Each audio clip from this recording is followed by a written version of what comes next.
Axis Communication est heureux de vous présenter 112 Infos.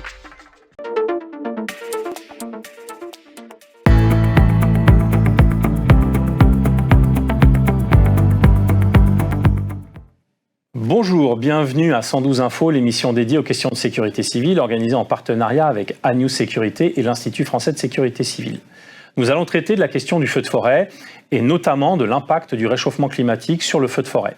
Le sud de la France cet été a connu une vague de feux de forêt sans précédent depuis une dizaine d'années qui doivent nous interroger sur l'impact du réchauffement climatique à la fois dans le sud de la France, qui sont des zones évidemment concernées par le feu de forêt, mais plus largement sur l'ensemble des massifs forestiers de la France pour lesquels le feu de forêt peut être un risque majeur.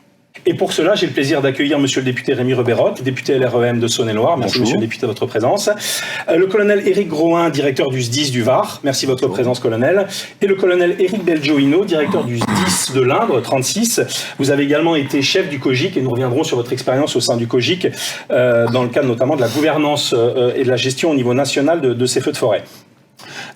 Monsieur le député, peut-être un élu des territoires, même si vous n'êtes pas élu du sud de la France, quelles ont été vos impressions cet été à la suite de ce feu massif dans le sud de la France en tant qu'élu de la République ?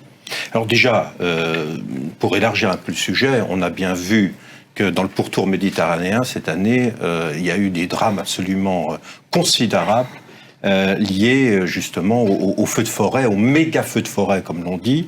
En France, c'est vrai, mais nous avions déjà connu déjà des sinistres identiques, mais alors, je parle même pas de la Grèce ou d'autres lieux où ça a été absolument terrible. Et on voit bien qu'effectivement, la hausse très forte des températures, enfin ce qu'on appelle le réchauffement climatique, mais d'une manière générale, que ça soit d'ailleurs chez nous, ou l'exemple type des États-Unis d'Amérique cet été également, on voit qu'il y a quand même un problème très spécifique aujourd'hui à ces changements climatiques avec des risques majeurs, mais on aura sans doute l'occasion d'y revenir. C'est vrai qu'il faut maintenant anticiper peut-être encore davantage. Les sapeurs-pompiers le font déjà de leur côté, mais on va en discuter, en débattre bien sûr. Il y a aussi tout ce qui environne, en quelque sorte, le travail des sapeurs-pompiers et sur lequel il faut aussi que l'on travaille parce que on ne peut pas simplement rester l'arme au pied et se dire bon voilà c'est comme ça. Il faut absolument qu'on essaye d'anticiper ces phénomènes. Merci monsieur le député. Colonel Groin, première question. Comment allez-vous après cet été particulièrement chargé ? Comment vous et vos équipes allez, j'imagine que la sollicitation a été extrême durant cette période. Oui, effectivement, ce fut une période compliquée avec un feu hors norme, on va y revenir. Il faut quand même revoir un petit peu le contexte. On a plutôt dans le sud eu une bonne saison sur les feux de forêt parce que il ne faut pas oublier quand même que la sécurité civile française arrête 95% des feux avant qu'ils fassent 5 hectares. Et dans le Var, nous sommes à 99% des feux éteints avant qu'ils fassent 5 hectares. Et là, on parle du pourcent. C'est-à-dire qu'on a plutôt des statistiques bonnes dans le sud aujourd'hui, sauf ce feu de 7000 hectares, parce que, et c'est sur je rejoins monsieur le député, sur ce point-là qu'il faut débattre, nous sommes quelquefois dans des situations qui font qu'on arrive à des feux hors normes, des méga-feux, effectivement, que nous n'avions pas forcément connus ces dernières années. Qu'est-ce qui caractérise un méga-feu ? Alors il y a plusieurs choses. D'abord, ce sont les conditions. On a des conditions atmosphériques et des conditions climatiques qui sont des conditions qu'on ne voit pas même dans le sud de façon courante. C'est-à-dire que nous avons quelquefois, souvent, des températures caniculaires. Nous avons eu là sur ce feu 4 jours de température caniculaire, plus de 40 degrés. Nous avons ensuite l'hygrométrie, qui est le deuxième facteur important, c'est-à-dire le taux d'humidité dans l'air qui est très bas, et là on a atteint 20%. Et puis enfin, le troisième facteur qui est le vent. Nous avions là entre 60 et 80 km/h de vent. Et donc quand vous avez ces facteurs, ces conditions, tout est en place pour avoir, avec 3 mois sans pluie, vous avez tout en place pour faire un méga-feu. Alors comment se caractérise-t-il ? D'abord, j'allais dire des feux qui partent très très vite. Une cinétique extrêmement importante. Sur ce feu-là, nous sommes à 3 km/h au départ, sur un terrain plat. Nous sommes de nuit à 4 km/h, ce qui est extrêmement rare sur un feu de nuit. Et puis un feu les végétaux qui distillent beaucoup parce qu'ils sont très secs, donc en fait c'est du gaz qui est distillé, et donc une dangerosité. Et puis le dernier facteur qui est un des plus importants, il faudra effectivement sur lequel on reviendra, c'est que ces feux-là atteignent des zones habitables en forêt, c'est-à-dire des habitats diffus. Et puis arrivent sur des campings, arrivent sur des quartiers. Et c'est ça qui caractérise un peu le méga-feu. Nous, on le met à peu près à 10 000 hectares en France, mais c'est pas la surface qui est importante. Ce qui est important, c'est l'enjeu, les enjeux. Il y a de très forts enjeux liés aux constructions, liés aux établissements recevant du public, parce que de plus en plus, on construit au bord des forêts. Et c'est ces enjeux-là qui font qu'on arrive à des méga-feux. Ce couloir de feu, comme on dit, avait déjà brûlé en 2003, si ma mémoire est bonne. Est-ce que des progrès ont été accomplis depuis lors, à la fois sur la détection, la formation des sapeurs-pompiers ou évidemment la question matérielle, puisqu'entre 2003 et 2021, on peut estimer qu'il y ait des progrès qui aient été effectués? Alors déjà, effectivement, c'est un couloir de feu connu. Il y a eu 2003, mais il y a eu aussi dans les années 70, 79, un feu dans ce couloir-là. Bon, le feu de 2003 est parti beaucoup plus proche en fait de la mer que celui-ci. Celui-ci est parti beaucoup dans la plaine du Luc, ce qui lui a donné beaucoup de surface. Mais ce que je pense sur ces couloirs de feu, c'est que en fait on est toujours dans un système où on oublie vite les conséquences des années passées. Aujourd'hui, on a encore vu des lotissements non débroussaillés, des hameaux non débroussaillés. On a encore vu des chemins qui sont des chemins dont l'accessibilité ne permet pas le passage d'engins sapeurs-pompiers. Or, nous avions dit en 2003, plus jamais ça. Nous l'avons revu. Donc, de notre côté, bien évidemment, nous avons mis en place, puisque quasiment tous les départements qui ont des engins feux de forêt maintenant des engins feux de forêt avec double sécurité, c'est-à-dire qu'on a des sécurités à la fois pompe électrique et pompe manuelle, de façon à ce qu'on ait des arrosages cabines qui puissent permettre la protection. Ça a été mis les dernières années en place par tous les départements, dont le nôtre. On a eu 2 ans de grosses refontes sur nos véhicules, ce qui a été très très bénéfique. Mais on a maintenant vraiment une discussion à avoir sur à la fois l'urbanisme et à la fois la protection que l'habitant doit avoir s'il veut vivre en forêt, parce qu'il y a une autoprotection à avoir, et on reviendra tout à l'heure là-dessus. Il ne faut pas penser que dans un feu comme ça, les pompiers peuvent tout faire. Sans rentrer dans de vaines polémiques, est-ce que ça veut dire que les élus, les maires doivent être davantage impliqués sur cette sensibilisation, les populations elles-mêmes doivent être responsabilisées? Est-ce qu'on peut utiliser le mot responsabilisation des populations? Alors les élus font beaucoup d'efforts, et c'est clair, mais vous savez, les obligations légales de débroussaillement, c'est pas toujours très simple à faire respecter, et pourtant c'est ce qui marche. Une maison qui est débroussaillée ne brûle pas. On en a encore la preuve sur ce feu-là. Nous avions dans le périmètre du feu plus de 600 maisons et habitations qui n'ont pas été impactées. Pourquoi ? Parce qu'elles étaient débroussaillées, et à l'inverse, nous avons des maisons ou des hameaux qui se sont mis en danger parce qu'ils n'étaient pas débroussaillés et parce que les secours ne pouvaient pas y parvenir.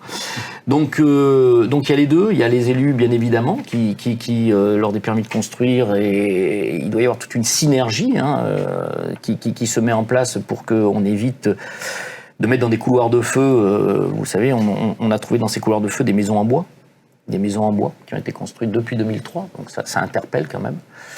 Et de l'autre côté, oui, vous avez raison, quand on habite en forêt, on a des devoirs de sécurité pour soi-même, pour les sauveteurs. On doit s'autoprotéger avec bien évidemment un débroussaillement qui est conforme, c'est la seule solution. Parce que je le dis encore une fois, les sapeurs-pompiers ne peuvent pas mettre sur un feu comme ça un camion derrière chaque maison. D'abord parce que c'est impossible en termes de capacitaire, ouais. Mais en plus, et c'est le grand résultat de 2003, c'est que si vous éparpillez vos véhicules partout, vous n'attaquez plus le feu. Et si vous n'attaquez plus le feu, que vous ne le resserrez plus et que vous ne pouvez pas le prendre devant à un moment bien précis, ben ce feu devient un feu catastrophe. Parce que c'est ce qu'on voit aux États-Unis très souvent. Il s'élargit. Et à ce moment-là, nous, en arrêtant le feu, où on l'a arrêté, en le rétrécissant et en l'arrêtant où on l'a arrêté, on a sauvé derrière 3500 villas, habitations, 45 établissements recevant le public, camping, hôtels, etc. Parce qu'à un moment donné aussi, nous n'avons pas éparpillé nos moyens partout. Et c'était la commission d'enquête de 2003 qui avait également mis ça en lumière, il ne faut pas l'oublier. Donc, on ne peut pas être partout. Monsieur le député, quelle vision, effectivement, avez-vous sur cette dimension à la fois de la responsabilité des élus locaux, vous avez été élu local également, et de la population? Comment on peut, justement, introduire cette dimension de responsabilisation? Je co-préside le groupe Bois à l'Assemblée nationale, donc Forêt-Bois. Et donc, effectivement, c'est des sujets sur lesquels on s'est penché, alors qu'auparavant, c'était pas forcément, dans un groupe comme le nôtre, la priorité. On pensait filière, etc. Et aujourd'hui, compte tenu, je le disais, réchauffement climatique, des nouvelles conditions, on s'est penché sur la question. On s'est penché sur la question avec, d'ailleurs, des sapeurs-pompiers qui sont venus à notre rencontre. Et il y a un certain nombre de choses que l'on peut améliorer. Vous avez raison de préciser que la question de l'urbanisme est une question majeure. On n'urbanise pas en forêt comme on urbanise ailleurs. Une forêt, ça s'aménage. Il faut effectivement avoir aménagé la voirie, enfin je cherche le mot, les dessertes forestières. Il faut vraiment avoir un aménagement forestier qui puisse limiter en quelque sorte le dégât lorsque le feu intervient. Et puis permettre aussi aux sapeurs-pompiers de venir se déplacer et pouvoir rapidement intervenir. Il y a la question de l'adressage en forêt. Et ça aussi, on est en train de travailler avec un certain nombre de responsables nationaux sur la question, à la fois d'ailleurs pour le secours en forêt, mais aussi pour pouvoir identifier un démarrage de feu ou tout événement en forêt beaucoup plus facilement, l'adresser. Aujourd'hui, on a des outils avec le GPS, avec les satellites, pour pouvoir, j'allais dire, plus rapidement aller précisément là où les choses se passent. Parce qu'aujourd'hui, ça doit être quelquefois un peu compliqué d'aller identifier au départ exactement d'où part le problème. Et puis, un sujet que je viens de soulever au nom de notre groupe auprès du Premier ministre, c'est la question des aires d'autoroute, par exemple. Vous amenez aujourd'hui, à travers les aires d'autoroute, des centaines de milliers de personnes à proximité de la forêt ou à proximité d'une culture agricole qui peut être un vecteur de transmission éventuellement d'un feu vis-à-vis de la forêt. Et donc il faut sans doute que l'on oblige des acteurs comme les sociétés d'autoroutes à aménager différemment les choses pour avoir sans doute, j'allais dire, des espaces un peu neutralisés d'une certaine manière. Parce qu'aujourd'hui, c'est comme si vous ameniez en lisière de forêt, effectivement, 100, 200 000, 300 000, voire dans les aires du sud de la France en été, sans doute des millions de personnes. J'ai pas les statistiques précises, mais c'est absolument considérable. Il y aura forcément quelqu'un qui, à un moment, peut commettre volontairement ou involontairement d'ailleurs, en tout cas, un acte d'une forte responsabilité, vous jetez un mégot et ça peut suffire pour faire partir, j'allais dire, un sinistre d'une très grave incidence. Donc, bon voilà, il faut que l'on réfléchisse, c'est aussi de l'urbanisme, à comment on aménage pour ne pas laisser seuls les sapeurs-pompiers prendre en compte cette situation. Même s'ils le font très bien, vous avez expliqué que vous avez tiré, vous, les leçons de 2003, mais est-ce qu'on a forcément tous tiré ces leçons-là et est-ce qu'il ne faut pas, en travaillant ensemble, il n'y a pas de miracle, avec les élus, avec les populations concernées, avec aussi les exploitants forestiers, ceux qui exploitent la forêt, avec les sociétés d'autoroutes sur la question spécifique des aires, etc., travailler vraiment ensemble à essayer d'améliorer les choses. C'est pas j'allais dire, ça n'est pas simplement le travail des sapeurs-pompiers. Hélas, quand vous intervenez, c'est que déjà le sinistre est parti.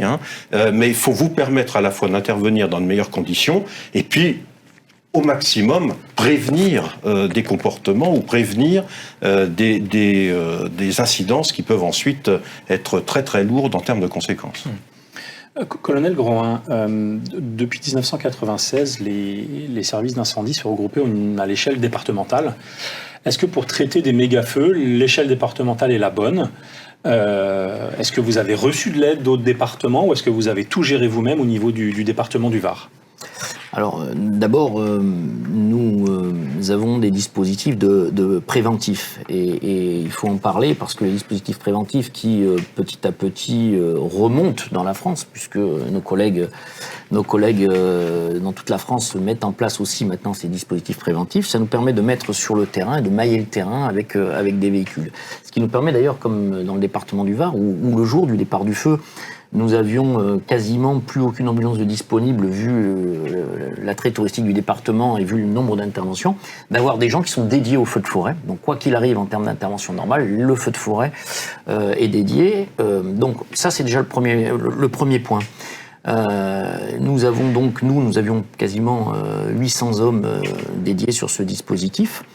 Mais la sécurité civile française, depuis quelques années, met en place des systèmes aussi préventifs. C'est-à-dire qu'on avait des colonnes qui étaient déjà descendues la veille. Pour la petite histoire, j'étais avec mon président de SDIS en train de visiter cette colonne 1 heure avant le départ du feu. Et d'ailleurs, je dois vous dire qu'ils étaient à 4 km à vol d'oiseau du départ du feu. Nous avions 2 hélicoptères, un hélicoptère lourd, un Dash qui survolait le département et 2 Canadair arrière. Malgré tout ça, à 4 km, ça n'a pas suffi. Vous dire la force, la puissance du départ du feu. Et donc nous avons eu toutes les colonnes qui sont venues nous renforcer, 1250 sapeurs-pompiers sur le dispositif au plus gros. Et puis ensuite, j'avais demandé des renforts également pour nos casernes, parce que pour remplacer un petit peu et pour faire des relèves, notamment sur les ambulances et sur les véhicules urbains. Et dans la nuit, nous avons eu un certain nombre de sapeurs-pompiers, 150 à 200 sapeurs-pompiers qui sont descendus en renfort dans nos casernes. Donc la sécurité civile, tant sur la flotte avion que sur la flotte, que sur le terrestre, a extrêmement bien fonctionné. Extrêmement bien fonctionné, peut-être même plus qu'en 2003. Je pense qu'on a là-dessus une expérience maintenant du renfort national. Et ça, c'est vraiment un des points extrêmement positifs de ce feu. Colonel Belgioino, je le disais en introduction, vous êtes actuellement directeur du SDIS 36 de l'Indre, mais vous avez été pendant 4 ans chef du COGIC. Déjà, peut-être nous rappeler ce qu'est le COGIC dans un premier temps. Donc le COGIC, c'est le Centre opérationnel de gestion interministérielle des crises, qui est donc sous la responsabilité de la Direction générale de la sécurité civile et de la gestion des crises rattachée au ministère de l'Intérieur.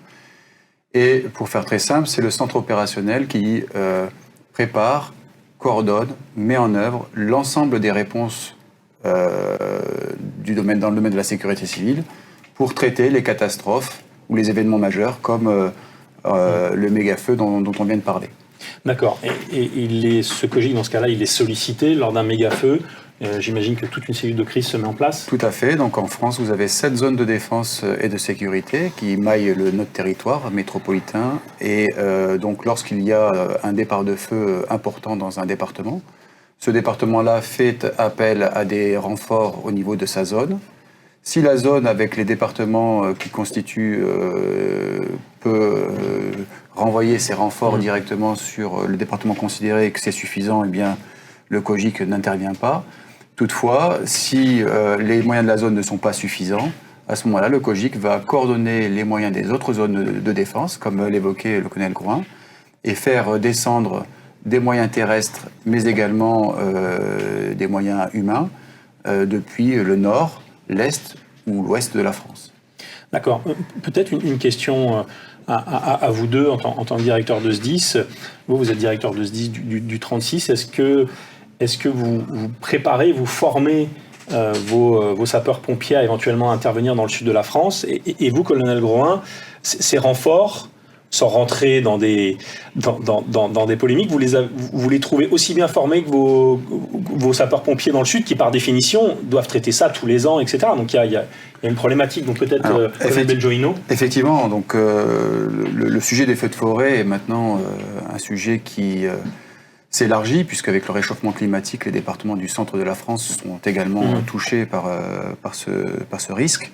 Et donc, pour garantir la sécurité individuelle et surtout la sécurité collective de nos sapeurs-pompiers, bien entendu, nous investissons dans la formation pour monter en compétence nos sapeurs-pompiers qui ne sont pas confrontés tous les étés forcément à ce type de risque, contrairement à nos camarades du sud de la France. Nous investissons également dans les matériels en achetant des camions-citernes feux de forêt qui répondent aux dernières normes de sécurité. Et puis également, dans une plus large mesure, on commence à travailler avec les avions bombardiers d'eau. C'est-à-dire qu'on anticipe la venue des Dash, des Canadair, sur le centre France pour appuyer les moyens terrestres au sol. Et donc, pour finir de répondre à votre question, Les sapeurs-pompiers que nous envoyons de l'Indre sont formés selon le même niveau de formation, le même cursus de formation que les sapeurs-pompiers du sud de la France, pour qu'ils puissent être intégrés dans les dispositifs varois en l'occurrence. Cette intégration, colonel, en période de crise, de méga-feu, c'est facile d'intégrer des colonnes et des sapeurs-pompiers de toute la France durant une période aussi spéciale et tendue que celle-ci ? Déjà, il faut saluer l'effort que, depuis un certain nombre d'années, d'avoir des doctrines nationales de formation. Nous avons une école de la sécurité civile qui est à Valabre, dans les Bouches-du-Rhône. C'est le temple feu de forêt. C'est là où on apprend la doctrine du feu de forêt. Eric et moi-même, nous sommes d'ailleurs des formateurs de commandants des opérations de secours. Donc, on connaît bien la doctrine, lui comme moi, comme nos collègues. Et donc, lorsqu'il y a un feu comme ça, forcément, chacun se retrouve très bien dans le canevas. Chacun se retrouve dans ce qu'il a à faire. J'ai moi, sur ce feu, employé des officiers qui venaient des colonnes dans les PC, parce que je savais qu'ils avaient la méthodologie pour. C'est un des grands enseignements depuis 2003, je pense.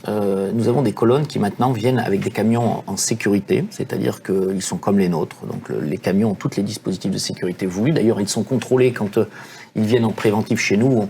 On contrôle un petit peu les équipements de sécurité, les manœuvres de sécurité. Et puis, on a du personnel d'abord extrêmement motivé et puis formé.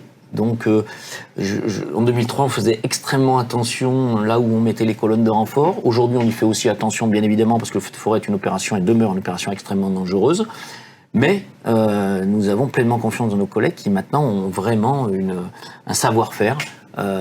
Et puis, c'est vrai aussi qu'à force de venir en renfort chez nous toutes les années, puisque maintenant c'est très courant, vous savez, le chef d'état-major, maintenant, dès qu'on a du vent, dès qu'on a des températures qui sont inquiétantes, on n'hésite plus, on demande à la Direction générale de la sécurité civile et la gestion des crises un envoi précoce de colonnes, ce qui fait qu'on arrive à travailler avec, même sur des petits feux, et donc ça aguerrit tout le système. Donc je pense que la sécurité civile, pour répondre à votre question tout à l'heure, est-ce que l'échelon du département est le bon ? Oui, pour des feux normaux, mais bien évidemment que pour des feux exceptionnels ou pour des feux qui sortent des 95% que nous éteignons dans les moins de 5 hectares, bien évidemment, il nous faut du renfort. Mais la sécurité civile, c'est ça. C'est la capacité, les SDIS ont la capacité à envoyer des renforts chez leurs collègues. Ça se marche très bien dans le sud, mais ailleurs aussi, de façon à ce que nous puissions avoir une véritable armée avec les moyens qu'il nous faut. Colonel Belgioino, on a beaucoup parlé cet été, et pas forcément pour les feux du sud de la France, mais pour certains feux au Portugal, en Espagne ou en Grèce surtout, du mécanisme de protection civile de l'Union.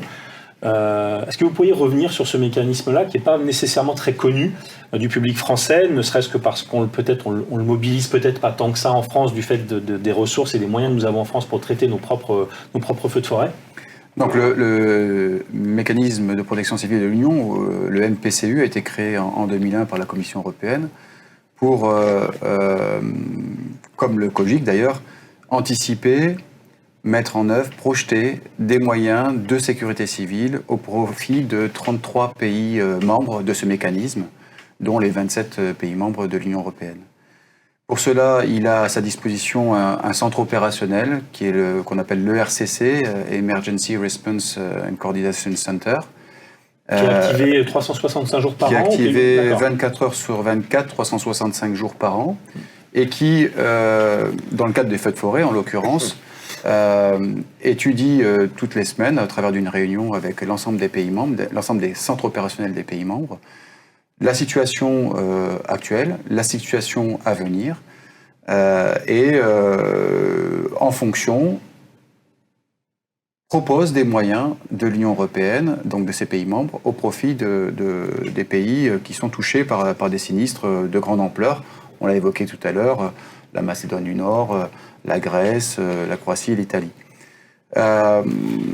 Le MPCU donc, propose un certain nombre de moyens dans le cadre du feu de forêt, donc des moyens aériens essentiellement, mais également des moyens terrestres et des moyens d'expertise. Et donc ils sont projetés à la demande d'un pays membre, lorsque cela est nécessaire bien entendu, et donc ces moyens sont mis à disposition de ce pays membre pour venir à bout du sinistre ou du méga-feu en l'occurrence. Est-ce que ce sont des moyens dédiés ou est-ce que ce sont des moyens finalement d'autres pays, de moyens typiquement de certains SDIS qui pourraient être adressés en Grèce, en Espagne ou au Portugal? Vous avez deux types de moyens. Vous avez la réserve européenne de protection civile, je dirais, qui sont les moyens par défaut. Et la France, dans ce cadre-là, propose 18 modules sur la centaine existante, dont des modules feux de forêt. Et puis vous avez les moyens de la force Rescue, qui eux vont être des moyens complémentaires aux moyens nationaux et aux moyens européens, si et seulement si ces deux types de moyens ne seraient pas suffisants pour lutter contre la catastrophe ou l'événement majeur. Dans ce cadre-là, dans le cadre de la réponse Rescue, la France est largement impliquée puisqu'elle met à disposition un DASH de juin à octobre sur la période feu de forêt élargie. Et donc depuis 2020, sur des fonds européens, la France s'apprête à financer, via ces fonds européens, 2 moyens aériens supplémentaires de type amphibie, de type Canadair. Est-ce qu'aujourd'hui la France est peut-être en demande de ces moyens-là, ou est-ce que finalement les dispositifs opérationnels en France permettent finalement d'absorber typiquement un feu comme celui du Var sans forcément faire appel à ces mécanismes européens? Alors, pour le Var, effectivement, le mécanisme européen de protection civile n'a pas été activé, puisque, comme nous l'avons évoqué, nous avons une force terrestre pour le moment suffisante, puisque c'est environ en moyenne 2 colonnes de renforts qui sont armables par les différentes zones de défense. Je rappelle, il y a 7 zones de défense en France, donc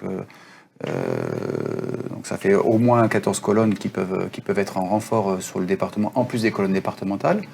Concernant les moyens aériens, comme je l'ai évoqué, il y a un renforcement qui est à venir, notamment sur la flotte des Dash et des Canadair. Donc pour le moment, nous faisons face. L'avenir nous dira si on a besoin de renforcer cette flotte au profit du territoire ou si nous continuerons à l'envoyer au profit des membres du mécanisme. Mmh. Colonel Groin, est-ce qu'il y a encore des axes d'amélioration possibles sur ces traitements de feu ou est-ce qu'il faut accepter? On a parlé lors de Notre-Dame de Paris d'impossible opérationnel. Est-ce qu'un départ de feu massif, ça peut être considéré comme de l'impossible opérationnel et qu'à ce moment-là, on doit le contenir, mais accepter d'une certaine manière que ça part et que ça va quand même un peu brûler?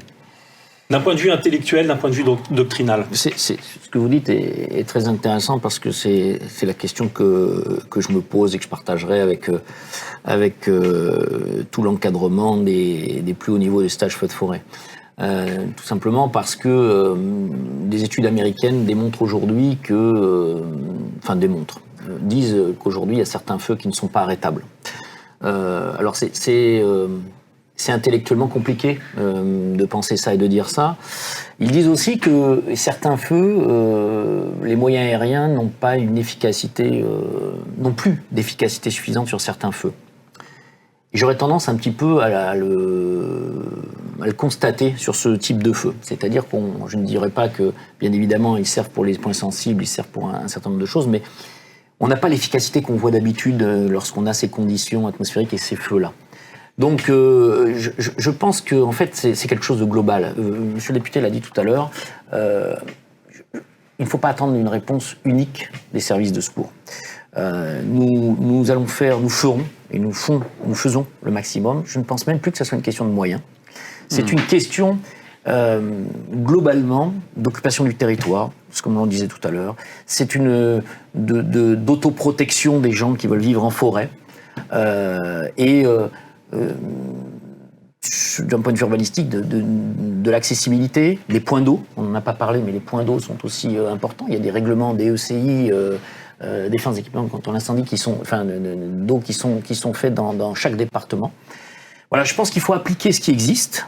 Et il faut aussi être conscient que sur des types de feux comme ça, on ne pourra pas arrêter un feu, il va falloir le contenir. Et c'est ce que font les Américains d'ailleurs, qui eux partent à notre concept, la forêt doit brûler pour se régénérer. Nous, on a un concept différent, on a une attaque massive pour pas qu'il y ait de feu. Mais au final, notre but c'est le même, c'est-à-dire qu'il faut protéger les populations. Il faut protéger les populations. Mais on ne peut pas protéger les populations seules. Il faut que les populations nous aident aussi à être protégées, à se protéger. Et protéger aussi, n'oublions pas, et on n'en a pas parlé, mais c'est fondamental, nos personnels. Il ne faut pas oublier que sur 2003, nous avons perdu 3 camarades sur le même feu, qui, en allant défendre un point sensible, ont brûlé sur une piste. Asphyxiés, brûlés. Je veux dire que ces opérations-là sont extrêmement dangereuses. Et quand on est commandant des opérations de secours, on ne peut pas faire n'importe quoi, n'importe où, avec des hommes et des femmes qui sont dans des véhicules, certes, arrosés lorsque ça va mal, mais il y a des vidéos qui ont circulé. Vous avez vu ce qui est la complexité de se retrouver dans des flammes. Donc voilà, il faut que toute cette contingence soit prise, il faut que nous puissions intervenir en sécurité. Si je peux ajouter et compléter, effectivement, on intervient donc dans le cadre du curatif. Il y a des points qui ont été évoqués par M. le député et le colonel Groin. Effectivement, c'est l'éducation des populations demain où il faut investir. Aujourd'hui, je pense qu'au-delà du feu de forêt, même dans tous les risques auxquels nous sommes confrontés et pour lesquels nous sommes amenés à intervenir, il faut qu'on se mette à investir dans l'éducation des populations. C'était prévu dans la loi de modernisation de l'organisation de la sécurité civile de 2004, où le citoyen devait être acteur de sa propre sécurité. À présent, je pense que ça devient une nécessité de développer une véritable politique publique territoriale de sécurité civile ou de protection civile, pour élargir le concept, afin que le citoyen devienne un véritable allié ou un préventeur pour éviter que ce genre de méga-feu, en l'occurrence, puisque c'est le débat d'aujourd'hui, mais on pourrait parler des inondations, ça pourrait s'appliquer sur pas mal d'autres risques, pour que le citoyen devienne un allié pour les services de secours, et non plus, finalement, un enjeu ou une cible qu'on doit protéger. Donc il faut qu'on arrive à retourner notre système actuel et faire en sorte que le citoyen, par l'intermédiaire de bons comportements, qu'on va lui donner tout au long de sa vie scolaire, de l'école primaire jusqu'à la terminale, eh bien, puisse intervenir, puisse faire un autodiagnostic, puisse ne pas se mettre dans des situations à risque et qui vont mettre en tension finalement nos systèmes de gestion de crise et notre réponse curative. Monsieur le député, peut-être un mot de conclusion. Bon, c'est un élément clé. Effectivement, ça n'est pas seulement être dans le curatif quand vraiment tout va mal et, comme vous le disiez, au risque de la vie de vos hommes. C'est vraiment quelque chose qui relève de la citoyenneté, du travail en commun. Sans doute d'ailleurs, les préfets devraient à un moment être saisis d'organisation, de plans et de mettre tout le monde autour de la table sur ces sujets-là. On travaille, nous, à des scots forestiers pour essayer de rendre, j'allais dire, le concept de forêt adaptable à tous. Vous savez, les tensions qu'il peut y avoir aujourd'hui sur l'usage de la forêt, la manière dont sont exploités les massifs, etc.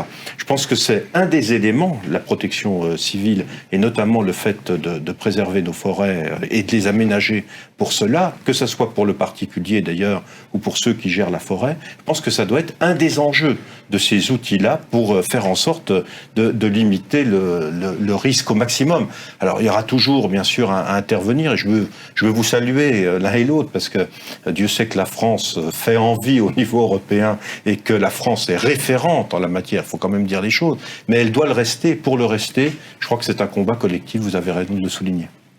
Merci Monsieur le député sur ces mots positifs. C'est un combat collectif, sapeurs-pompiers, élus et population. Merci pour cette première partie. Deuxième partie de l'émission, après avoir traité des grands feux de forêt du sud de la France, nous allons évoquer un autre sujet, peut-être moins connu, qui est celui des restes des départements de France, qui ne sont pas nécessairement connus pour des grands feux de forêt, mais qui possèdent des territoires forestiers extrêmement importants et pour lesquels nous sommes en droit de nous poser la question de savoir si un jour ces territoires peuvent éventuellement faire face à des grands feux de forêt. Pour cela, j'ai le plaisir d'accueillir le colonel Christophe Magny, directeur du SDIS 41 du Loir-et-Cher. Colonel, merci beaucoup de votre présence. Merci. Colonel Michael Bruno, directeur départemental adjoint du SDIS 58 de la Nièvre. Et nous avons toujours le plaisir d'avoir le député Rémi Rebeyrotte, député de Saône-et-Loire. Je pense que vous aurez évidemment sur cette thématique-là particulièrement des choses à nous dire.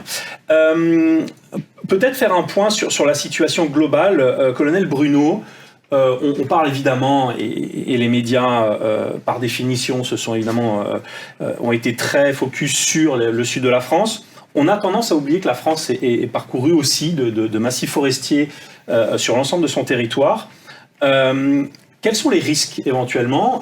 Est-ce que ces territoires sont soumis au risque feu de forêt? Quelque chose qui passe parfois sous couvert médiatique. Et si oui, comment les SDIS traitent cette question-là?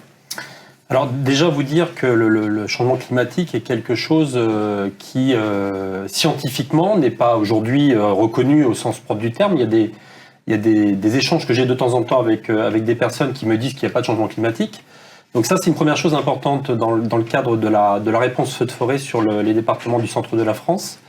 Pourquoi je dis ça? Parce que je pense qu'il faut une prise de conscience aussi nécessaire de l'ensemble des acteurs des départements du centre de la France pour considérer que le risque feu de forêt est un risque qui prend son essor et de l'importance dans ces départements-là. C'est important parce que de toute façon, toutes les mesures que l'on prendra dans les années à venir dans le centre de la France seront liées aussi à une prise de conscience, une acculturation de l'ensemble des acteurs, quels qu'ils soient, des départements de ces régions-là.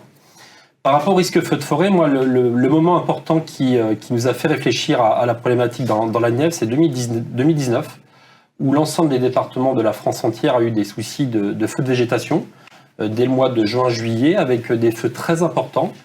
Et la Nièvre a continué au mois d'août par des feux importants aussi dans le Morvan, je pense qu'on en reparlera tout à l'heure.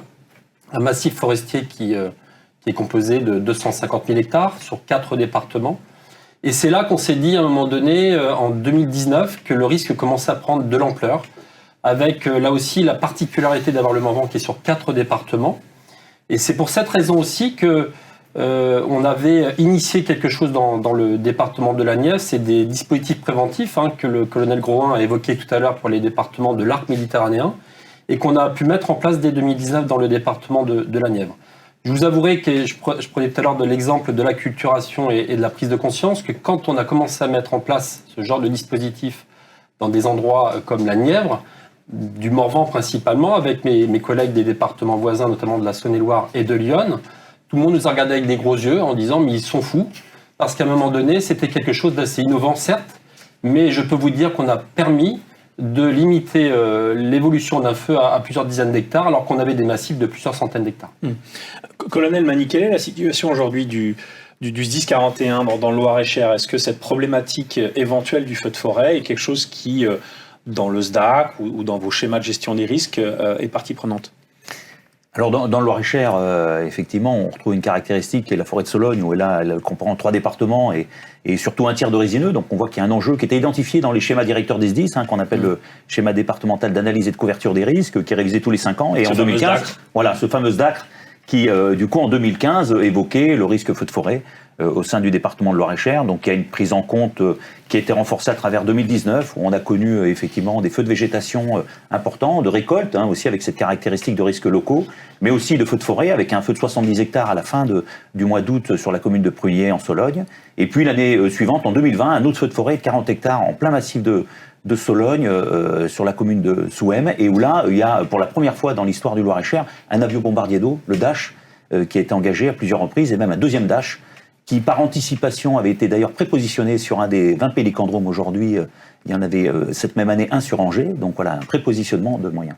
Donc ça veut dire qu'on a un vrai plan d'action que moi j'ai pu mettre en place à mon arrivée, dans la prévention et dans la lutte, avec une organisation justement pour sensibiliser l'ensemble des acteurs, parce que ce qui va caractériser le pompier dans toutes ses missions, et encore plus pour le feu de forêt, c'est l'ensemble des acteurs concernés. Donc voilà, on a créé une sous-commission feu de forêt, comme l'a fait un petit peu avant nous la Nièvre, mais aussi du coup rassembler les acteurs pour faire plus de prévention auprès de l'ensemble des acteurs, pour former, nous, davantage de personnel. On a multiplié par 3 notre plan de formation dans le cadre des risques feux de forêt, à tous les échelons, du 1er au 5e niveau, en sachant qu'il y a même des départements de la moitié nord de la France, donc par exemple la Seine-et-Marne, qui là a envoyé cet été 8 officiers en immersion dans les départements du Var, des Alpes-Maritimes, des Bouches-du-Rhône, pour s'acculturer et s'aguerrir surtout au risque feu de forêt.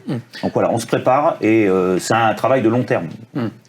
Monsieur le député, vous êtes député de Saône-et-Loire, un territoire qui potentiellement peut être également concerné par soit des feux de végétation ou des feux de forêt. Quelle est votre vision? Parce qu'on a évoqué les grands feux du sud de la France qui évidemment défraient la chronique.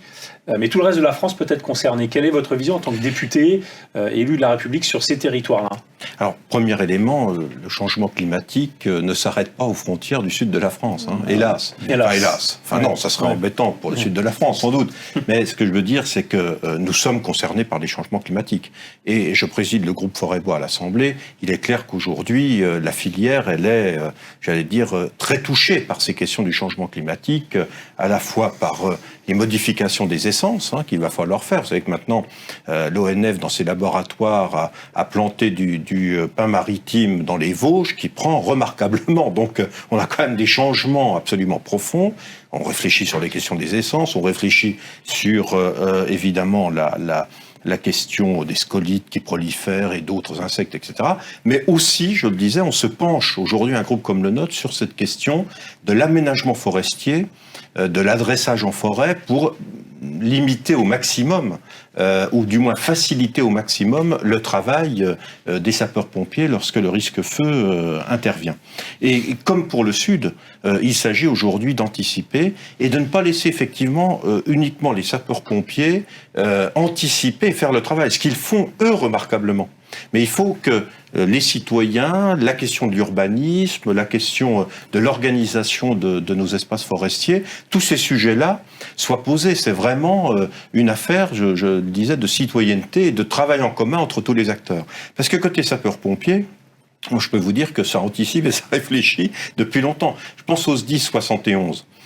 Quand on a créé la nouvelle caserne des sapeurs-pompiers à Autun, on m'a dit qu'elle serait un peu spécialisée feu de forêt. Bon, je dis pas que je comprenais pas, parce que j'ai bien repéré qu'il y avait quand même le Morvan à côté et des forêts. Mais j'avais pas, j'allais dire, compris l'importance que ça allait recouvrir. De la formation encore plus spécifique pour les personnels autour de ces questions de feux de forêt, du matériel adapté. Autrement dit, au lieu de disséminer sur l'ensemble d'un département où quand même la partie ouest est beaucoup plus forestière que l'autre partie, on a mis les moyens là où il fallait les mettre, les organisations. Il y a des conventions passées avec la Nièvre voisine, nous sommes à 12 km de la Nièvre. Il y a tout un travail qui s'est mis en œuvre vraiment pour essayer au mieux, et la Nièvre a beaucoup anticipé sur ces sujets-là, d'essayer au mieux, au cas où, et nous avons eu des feux, vous l'avez dit, Saint-Aignan, la Grande Verrière chez nous, il y a eu des feux quand même extrêmement importants pour essayer de faire face dans les meilleures conditions possibles.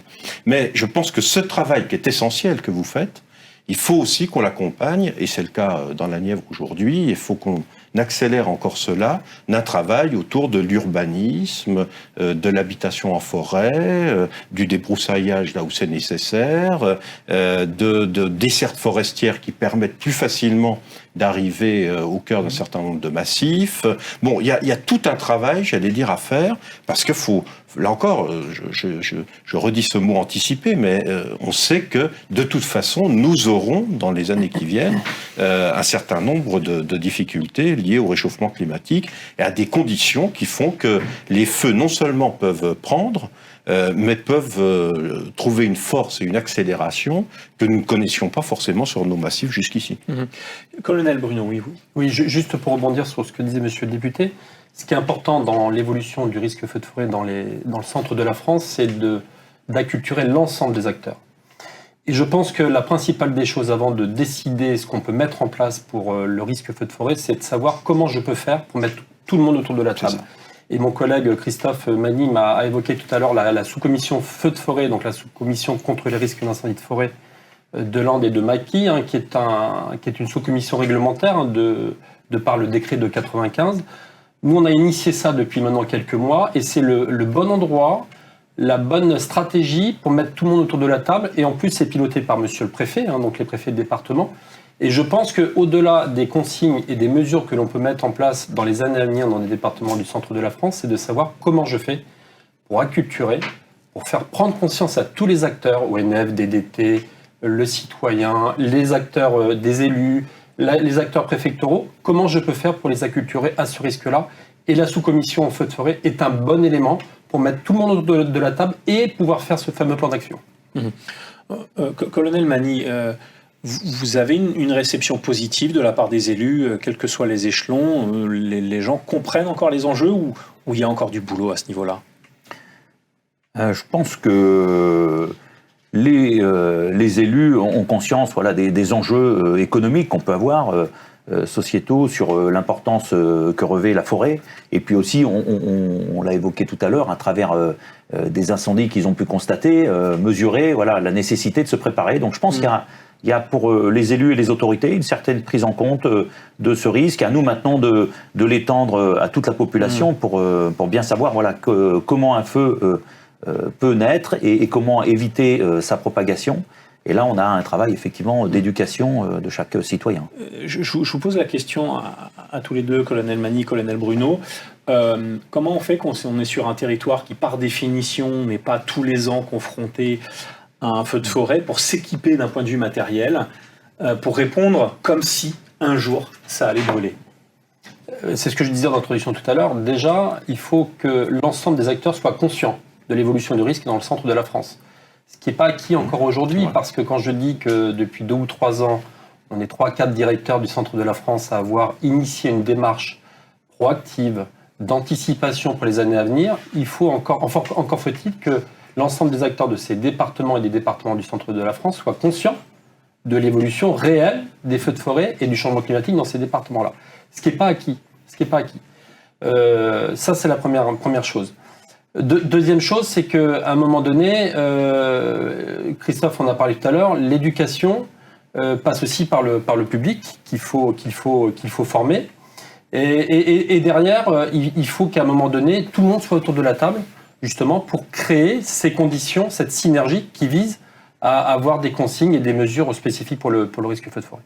Colonel Magny, votre expérience. Je pense que le développement touristique, le développement économique, le préalable, c'est aussi la sécurité. Donc on voit bien que protéger nos massifs, c'est aussi bien sûr à travers l'exploitation du bois ou de l'activité de la chasse, des équilibres à trouver et d'arriver à culturer effectivement nos autorités, nos élus. Et c'est un travail qu'on doit faire toute l'année. Le propre du feu de forêt, c'est bien sûr avec le changement climatique, on aura une cinétique plus importante, mais peut-être une période aussi plus importante pour laquelle le risque sera présent. On l'a vu encore en 2020 dans l'Indre où il y a eu un départ de feu important au début de l'hiver. Donc on a non seulement l'été qui s'étend, mais aussi l'hiver qui peut être plus important. Donc voilà, tout un travail de préparation. Et en fait, une moitié de l'année est utilisée à former les agents, mais pas seulement les pompiers, on l'évoquait, ça va être les propriétaires privés, travailler aux côtés de l'ONF davantage, travailler davantage avec la DDT pour aussi avoir les outils cartographiques, travailler aux côtés effectivement de l'ensemble des acteurs, qui vont être aussi la gendarmerie et la police nationale, qui sont aussi nos acteurs du quotidien et qui participent à la sécurité. Donc le préfet là-dessus est le mieux placé pour nous aider à préparer toute l'année le dispositif pour la saison feu de forêt. Lorsque vous mettez en place des plans de formation pour vos équipes de sapeurs-pompiers, comment c'est reçu de la part de vos équipes? Est-ce que les sapeurs-pompiers comprennent la dynamique, se disent oui, on va être formé sur un risque qui aujourd'hui potentiellement n'apparaît pas, ou en tout cas n'est pas récurrent, et pourtant peut-être que dans 2, 3, 4, 5 ou 10 ans, on aura à faire face à des feux extrêmement importants? C'est plutôt bien reçu, j'ai envie de dire d'abord parce que dans le panel des pompiers, la protection de l'environnement fait sens aussi pour eux. La forêt, on participe à la protection de l'environnement, qui rentre dans la mission des sapeurs-pompiers, la protection des personnes, des biens et de l'environnement. Ensuite, il y a une forme de solidarité nationale, donc on va non seulement protéger son territoire, mais on est susceptible de transmettre aussi nos savoir-faire sur le territoire national, voire on le voit en dehors des frontières pour les pompiers les plus aguerris qui ont été en Suède ou en Australie. Donc voilà, c'est pour moi, en tout cas dans le Loir-et-Cher, on est amené, malgré l'augmentation du nombre de stages, à refuser un certain nombre d'agents parce que le pompier, son cœur de métier, c'est l'incendie, et protéger son territoire et est amené même à le faire sur le territoire national. Et donc protéger l'environnement, ça fait sens pour nous. Colonel Bruno, pas de blocage particulier de vos équipes, pareil sur le terrain, il n'y a pas d'interrogation sur la dynamique de formation qui peut être mise en place au sein du SDIS de la Nièvre? Non, je dirais même au contraire.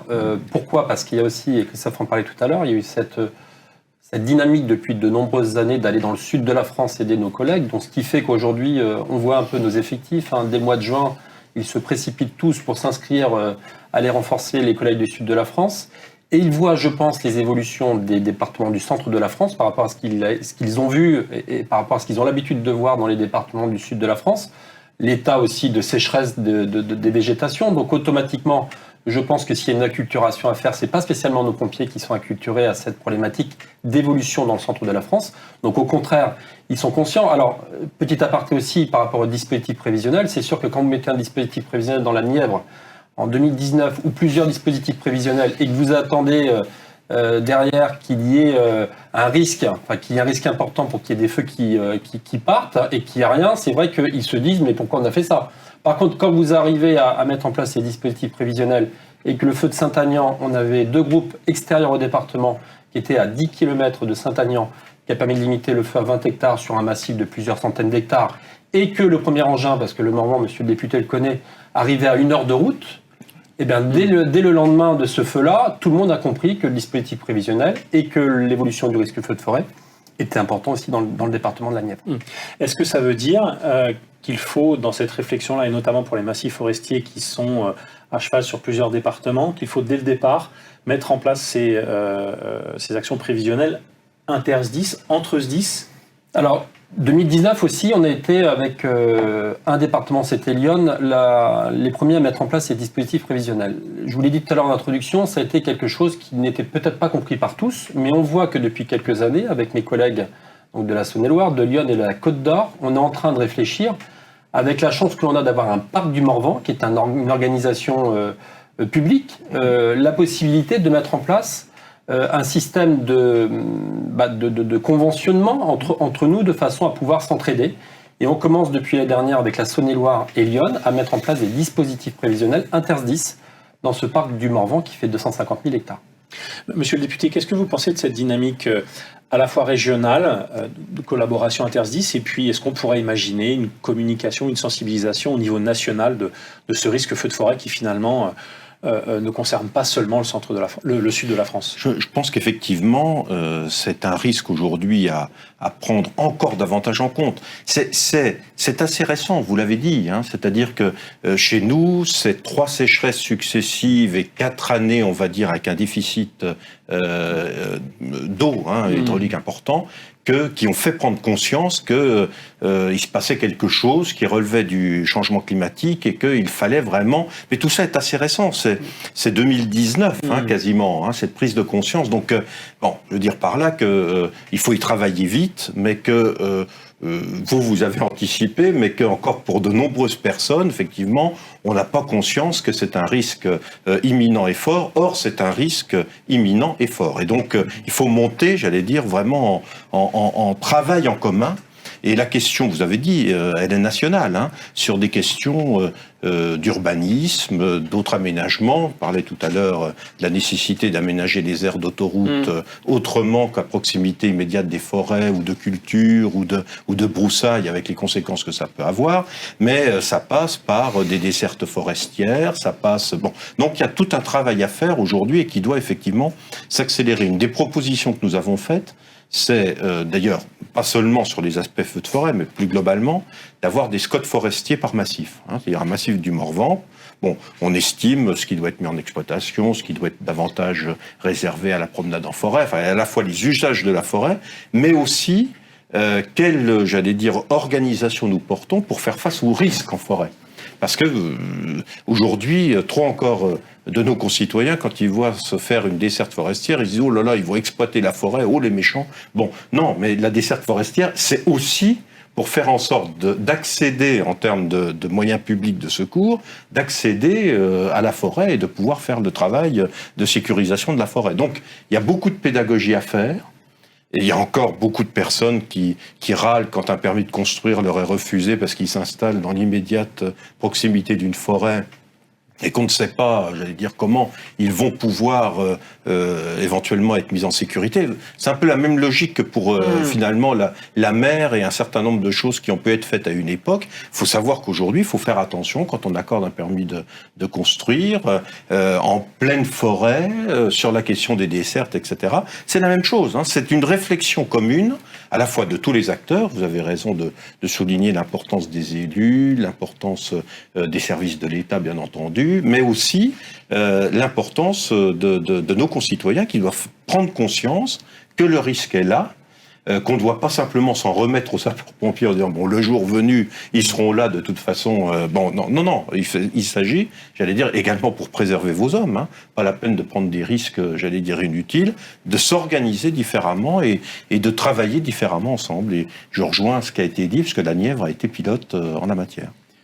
Colonel Bruno, aujourd'hui, comment évaluez-vous la sensibilisation de la population ? On fait souvent référence à 2004, cette loi qui dit qu'il faut qu'on mette le citoyen au cœur de sa propre sécurité. On en est où aujourd'hui sur ces territoires-là ? J'imagine qu'on en est au démarrage parce que c'est tout nouveau. Alors, le directeur de SDIS 36 en a parlé très bien tout à l'heure. 2004, modernisation de la sécurité civile avec le citoyen qui est le premier acteur de la sécurité civile. Je pense qu'il y a beaucoup de choses à améliorer dans le citoyen comme acteur de la sécurité civile et peut-être encore plus pour le risque feu de forêt dans le centre de la France. Moi, j'ai la chance de faire partie d'un groupe de travail sur le secours d'urgence à personne où j'ai la place en thème, la place du citoyen comme acteur du secours d'urgence à personne. Donc, il y a du secours d'urgence, il y a les risques domestiques, il y a les risques feu de forêt. Tout ça fait partie des risques de sécurité civile au sens large. Moi, je pense qu'il faut qu'on soit encore plus proactif et ambitieux sur cette éducation du citoyen. Je prends l'exemple de la sécurité routière. Aujourd'hui, la sécurité routière est un domaine pour lequel, je pense, l'éducation du citoyen a évolué depuis de nombreuses années. Donc pourquoi pas prendre un peu l'exemple de la sécurité routière avec une délégation nationale de sécurité routière, hein, qui est une administration centrale, et utiliser, alors ça tombe bien, il y a la PPL Matras qui passe dans les jours qui viennent au Sénat, utiliser les moyens du SDIS sur l'acculturation du territoire. Alors pas que les moyens du SDIS au sens établissement public du terme, la PPL Matras évoque les réserves citoyennes de sécurité civile. Je sais qu'il y a un certain nombre de départements qui utilisent ces réserves citoyennes pour faire de l'appui logistique auprès des SDIS, et pourquoi pas réfléchir sur l'acculturation, sur l'éducation, alors au risque domestique, de secours d'urgence à personne, voire au risque feu de forêt. Les réserves citoyennes avec un panel de personnes actives, voire retraitées, peut permettre de faire ça. Un exemple sur le Morvan, on va le faire dès l'année prochaine. On a réservé 2 petits camions-citernes 400 litres qu'on avait voulu mettre de côté pour que nos anciens de l'Union départementale puissent les utiliser, comme dans le sud de la France, pour faire des reconnaissances dans les massifs du Morvan à un certain moment de la journée, pendant des périodes de sécheresse. Tout ça fait qu'à un moment donné, les réserves citoyennes de sécurité civile peuvent décliner une politique, une stratégie, par contre, qui doit être nationale et qui peut être à l'image de ce qui se fait sur la sécurité routière. Colonel Magny, peut-être une réaction ? Je pense, moi, qu'effectivement, la forêt, elle a aussi à l'intérieur toute une activité économique. Donc, dans la protection de cette forêt, ça rappelle qu'il y a des enjeux conséquents, mais ça rappelle surtout que quand ça a brûlé, ce ne sera jamais comme avant. Donc, il y a un vrai enjeu là-dessus, effectivement, à sensibiliser la population. Et on voit qu'aux États-Unis, où ils ont leur mascotte Smokey, l'ours, qui lui rappelle que vous seul pouvez empêcher l'incendie de forêt. Donc ça rappelle qu'on peut avoir aussi une réflexion. Ils l'ont créé en 44, cette mascotte. Nous, 77 ans après, est-ce qu'on n'a pas lieu d'avoir aussi une communication nationale, une doctrine nationale et une stratégie de communication pour aussi sensibiliser sur cet enjeu du feu de forêt ? C'est aussi peut-être là une piste pour les plus jeunes, leur donner un vecteur de communication à travers une mascotte, par exemple. Monsieur le député, un mot de conclusion peut-être ? Non, vous avez raison d'insister sur la dimension pédagogique, expliquer, réexpliquer encore, parce qu'il y a déjà une prise de conscience du risque qui doit être faite, ça c'est extrêmement important, surtout dans nos massifs intérieurs. Je pense que effectivement, dans le sud, cette prise de conscience, elle est faite depuis longtemps. Nous, on a encore beaucoup d'explications à donner, de la coordination des moyens, c'est important, peut-être aussi des moyens financiers supplémentaires pour certains départements qui ont un peu de mal à faire face, compte tenu de leur dimension en termes de population, à des moyens qui seraient nécessaires pour faire face à des nouveaux enjeux. Et une des propositions que nous avons faites, c'est qu'une partie de la taxe de séjour puisse aller éventuellement au département pour venir alimenter des fonds pour le SDIS, parce qu'il y a certains départements, c'est 200 000 habitants, mais l'été, c'est plus de 200 000 habitants, c'est 4 fois ce nombre d'habitants, avec des risques importants, avec des massifs forestiers, avec d'autres risques, et il faut pouvoir éventuellement doter ces départements de moyens complémentaires. Bon, même s'ils peuvent venir d'autres départements, mais il faut aussi qu'ils aient une assise au plan local. On sait très bien combien c'est important d'avoir du matériel aussi immédiatement mobilisable, même si d'autres peuvent venir en renfort. Donc voilà autant d'enjeux, mais qui sont au cœur de notre préoccupation. J'ai la chance d'être un des responsables du texte porté par Fabien Matras. Et voilà une proposition que je vais examiner de près. Le texte est au Sénat, il était en commission avant les vacances, maintenant il est au Sénat, et les sénateurs vont l'examiner. On aura une commission mixte paritaire, et c'est vrai que cette réserve citoyenne peut être un levier, vous avez raison, pour faire cette pédagogie, et puis derrière, sensibiliser notre population sur l'ensemble des risques à la population, et notamment le risque feu de forêt. Merci beaucoup, monsieur le député. Messieurs, merci beaucoup pour votre présence. Merci d'avoir suivi ce 112 Info dédié aux feux de forêt et au réchauffement climatique. Nous aurons le plaisir de vous retrouver très prochainement pour une nouvelle thématique. Axis Communication a été heureux de vous présenter 112 Info.